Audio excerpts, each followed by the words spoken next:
আন্তর্জাতিক মানবাধিকার সংস্থা আইন সহায়তা কেন্দ্র আশোক ফাউন্ডেশন বরিশাল জেলা শাখা কার্যালয় হাজির হয়ে এই ভুক্তভোগী দুইজন আক্তার হোসেন বাবুল ফকির গণনদী বাড়তি ইউনিয়ন এলাকাবাসী তাদের সম্পত্তি নাকি অন্য মানুষের রেকর্ড করে নিয়ে যায়। তারা বাড়ি ঘরে থাকে নাই, তারা ছোটকাল থেকে কার্যক্রম করছে, ঢাকাতে ছিল। আসলে তারা ভুক্তভোগী। আমরা চাই যে এরা আসলে কিভাবে ভুক্তভোগী হইতে পারে, তারা বাঁচতে পারে, সেই পরামর্শ আমরা দেব। এবং বলেন আসলে আপনারা কেন হয়েছেন?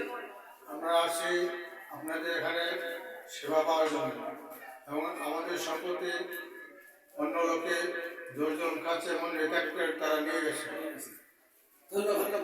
আক্তার হোসেন আসলে ভুক্তভোগী, তাদের এলাকার বিবাদীগণ তাদেরকে ভয়ভীতি দেখায় এবং তাদের সম্পত্তি রেকর্ড করে নিয়ে যায়। এবং আপনি আছেন কেন? আমি আসছি যে আপনাদের এই বিজ্ঞাপন দেখে, এই ফেসবুকে এই তথ্য দেখে আপনাদের ভালো লাগছে, সেই জন্য আপনাদের এখানে তথ্য দিতে আসছি। আর জায়গা জমিন যা আছে আমাদের পাশের গ্রামের মানুষের এই ভুক্তভোগী তারা রেকর্ড করে নিছে, আর কি বলবো। ধন্যবাদ।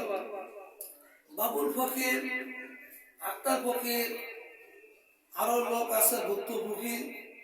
এই তাদের সম্পত্তি মিথ্যা দিয়ে রেকর্ড করে নিয়ে যায় এবং সেই জমি রেকর্ড করে নেওয়ার পর তাদের মিথ্যা মামলা দিয়ে হয়রানি করে, বিভিন্ন বিষয় নিয়ে হয়রানি করে।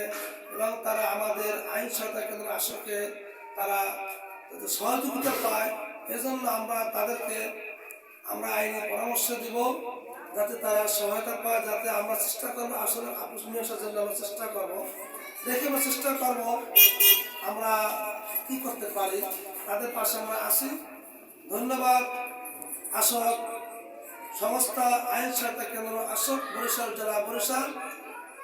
যদি কোনো ব্যক্তি যোগাযোগ করেন তার অসহায় ভুক্তভোগী 01756152702। আমি আবার বলছি 01756152702। Mohammad Mamun, commander, distribution of Bangladesh. ধন্যবাদ। আসসালামু আলাইকুম।